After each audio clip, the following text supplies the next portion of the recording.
Après des décennies de censure, le Venezuela connaît une explosion sans précédent de l'activité politique populaire. Les partisans de Chavez se regroupent à un niveau local, dans les cercles bolivariens, pour discuter de leurs problèmes quotidiens.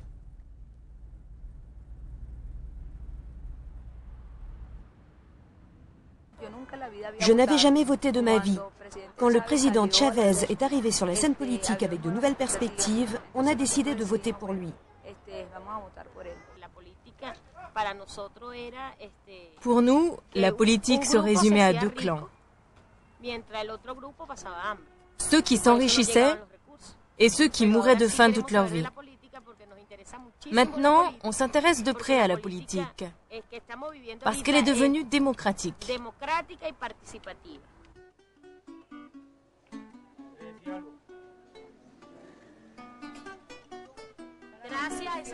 Merci à ce monsieur qui nous a dit, d'abord il faut lire et ensuite comprendre ce que l'on lit.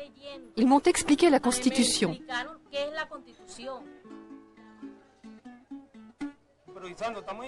On improvise, voilà tout. On les aide dans leurs affaires. On leur donne également les moyens d'apprendre à lire, de comprendre et d'analyser la Constitution.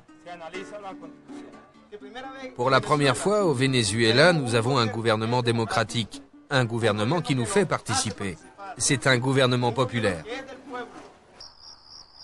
Dans les beaux quartiers de Caracas, on a une toute autre analyse de la démocratie selon Chavez. Le peuple ne connaît pas la notion de sacrifice, ni la valeur des choses. Voilà pourquoi il ne s'en préoccupe pas.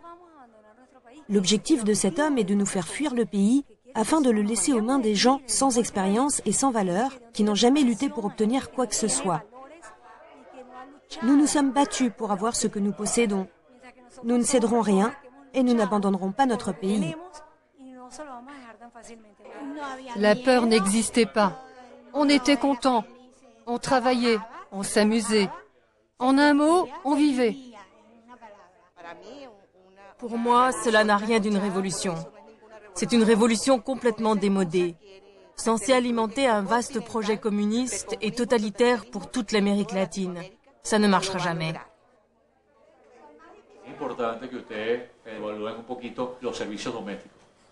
Nosotros no tenemos muchísima evidencia de cantidades de domésticas que están ya involucradas con los círculos bolivarianos. De alguna forma pasan información. Esto es delicado. Y esto es una de las primeras cosas que uno le enseña cuando maneja armamento. El dedo nunca está en el gatillo y el arma nunca está apuntando a nadie. O sea, es muy delicado, pero hay que estar pendiente que si esa gente viene para acá, no va a venir a jugar y no va a venir a tirarnos piedras. Y vienen algunos con granadas. El pueblo está cansado de pura falacia, Chávez. No queremos dictadura. Vete para Cuba, Chávez. El pueblo está cansado y el pueblo no puede contigo. ¿Qué tanto, Chávez? Por favor, no tienes ojos para ver. No tienes oído para oír. Une poignée de nantis bénéficie de l'or noir du Venezuela. Le pétrole appartient théoriquement à l'État, mais depuis des décennies, la Compagnie nationale du pétrole est dirigée comme une société anonyme par un groupe de cadres supérieurs. Chavez a promis de redistribuer les revenus du pétrole aux 80% de la population vivant dans la pauvreté. Cela signifie la fin de la mainmise de cette oligarchie sur la compagnie. Hasta Petróleos de Venezuela la querían privatizar con el cuento aquel del neoliberalismo. He tenido que aguantar las más grandes presiones internacionales, pero no me importa nada. Si algún día me toca bajar al quinto infierno para defender al pueblo bolivariano de Venezuela, pues me iré al quinto infierno a defenderlo de Mandinga. En février 2002, Chavez annonce la restructuration de la compagnie et nomme ses propres hommes à la tête du conseil d'administration. La guerre est déclarée.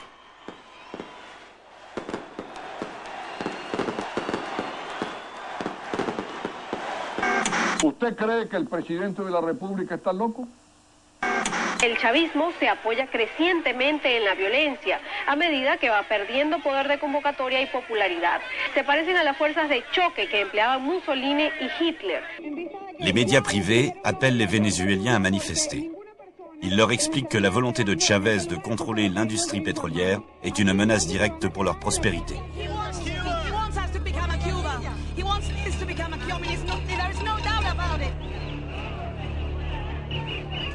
Deux hommes sont à la tête de l'opposition contre Chavez. Pedro Carmona, président de la plus importante fédération patronale du Venezuela, et Carlos Ortega, dirigeant de la CTV, la Confédération des travailleurs vénézuéliens, un syndicat à la solde du patronat. Les deux hommes se rendent à Washington pour rencontrer des membres haut placés du gouvernement Bush et discuter du président Chavez. Por segundo día consecutivo, altos funcionarios del gobierno de Washington expresaron su preocupación por la situación política en el país. El director de la CIA, George Tenet, confesó estar especialmente preocupado por nuestro país. Obviously, Venezuela is important because they're the third largest supplier of petroleum. I would say that Mr. Chavez, and the State Department may say this, probably doesn't have the interests of the United States at heart. Les inquiétudes de la CIA sont soudainement partagées par un groupe de hauts gradés vénézuéliens. Le 10 avril, l'un d'entre eux adresse un message au président, diffusé sur toutes les chaînes privées. El alto mando militar tiene que decirle al señor presidente, aquí la causa de todo esto, usted váyase. Entonces el alto mando tendrá que asumir esa posición, porque si no, alguien la va a asumir por ello. Muchas gracias, señores. Las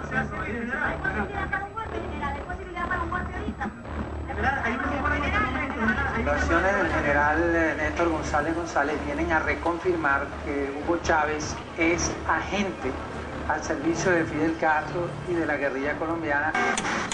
Le même jour, Carmona appelle à une manifestation d'opposition au siège de la compagnie pétrolière.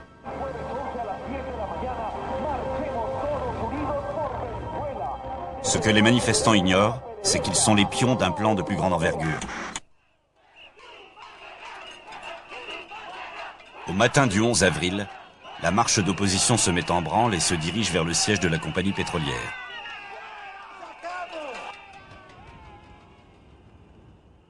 Pendant ce temps, de l'autre côté de la ville, des milliers de partisans de Chavez se sont rassemblés devant Miraflores, le palais présidentiel, pour manifester leur soutien au gouvernement.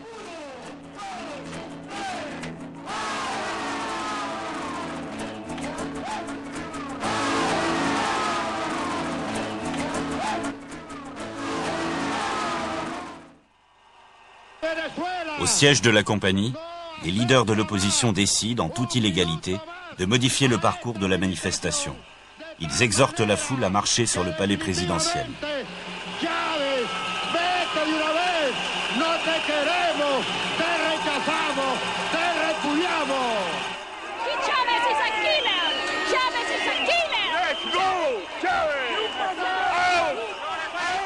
Que esta masa, que este río humano marche hacia Miraflores contundentemente para sacar a este traidor del pueblo venezolano. ¡Chávez, maldito! Dijiste que le iban a suspender las garantías, perro.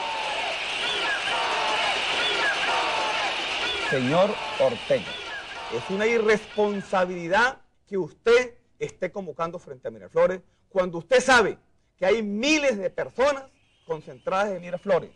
No busque usted una confrontación. Nosotros no vamos a caer en provocaciones, pero usted está provocando. Nous nous trouvons à l'extérieur du palais, au milieu des partisans de Chavez, lorsque des rumeurs font état de l'arrivée imminente de la manifestation. Ici, on commence à vouloir répondre à la provocation. Aquí tenemos una conspiración, pero esa conspiración es del imperialismo norteamericano. Hay todo un programa de la CIA. Lo peor de todo son los medios de comunicación que se han prestado para toda esta campaña desde la guerra sucia que están haciendo. Les manifestants approchent rapidement. Quelques-uns à l'avant du cortège semblent vouloir en découdre.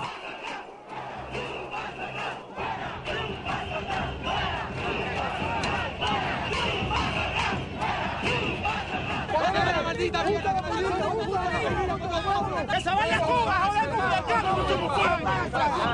¡Yo no puedo estar aquí!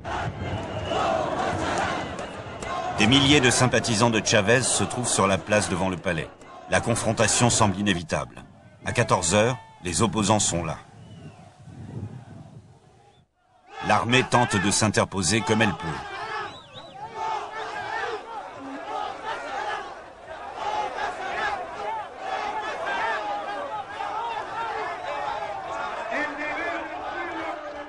Nous nous trouvons dans la foule des partisans de Chavez lorsque soudain des coups de feu retentissent.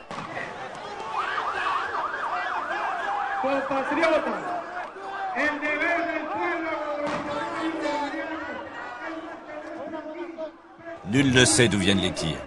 Des personnes sont touchées à la tête. Il apparaît très rapidement que la foule est la cible de snipers.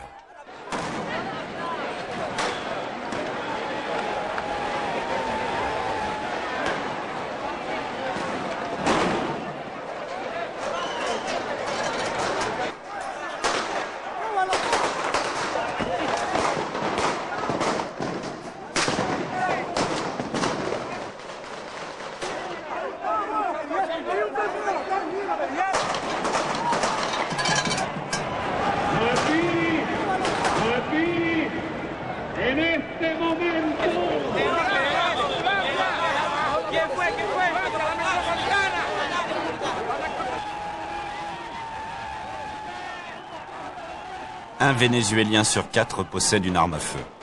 Très vite, certains partisans de Chavez tentent de riposter en tirant dans la direction des coups de feu.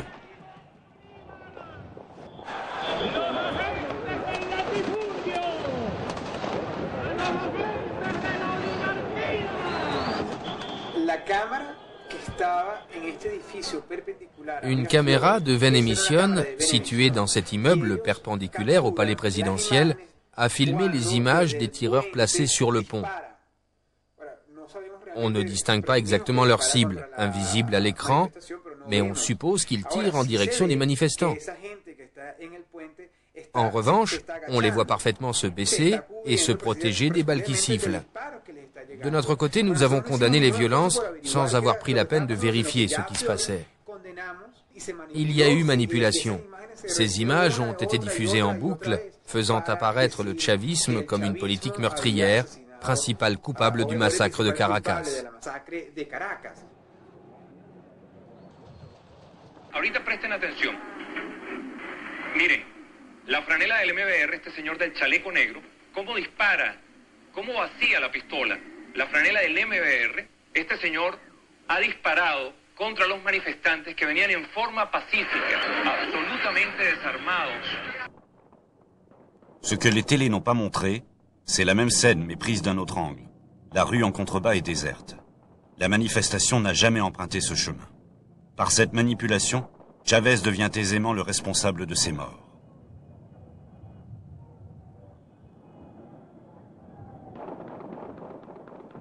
Lo importante es que ahora el presidente de la República asuma la responsabilidad ante el país de renunciar y de facilitarle al país que la transición se produzca con el menor costo. Coroneles, oficiales, suboficiales profesionales de carrera, tropas profesionales, tropas alistadas. Ustedes están en los cuarteles y sé, por conocer la Fuerza Armada, están viendo la televisión para saber qué hacer. Aprovechen este mensaje, piensen y tomen la decisión correcta. Hemos decidido dirigirnos al pueblo venezolano para desconocer el actual régimen de gobierno y la autoridad de Hugo Rafael Chávez Frías.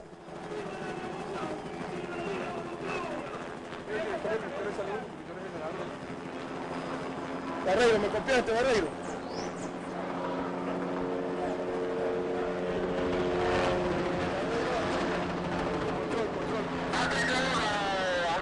La plus grande confusion règne au palais. Personne ne sait exactement ce qui se passe, ni quelle information croire. Chavez s'enferme dans le bureau présidentiel avec ses ministres pour tenter de dresser un bilan de la situation dans le pays.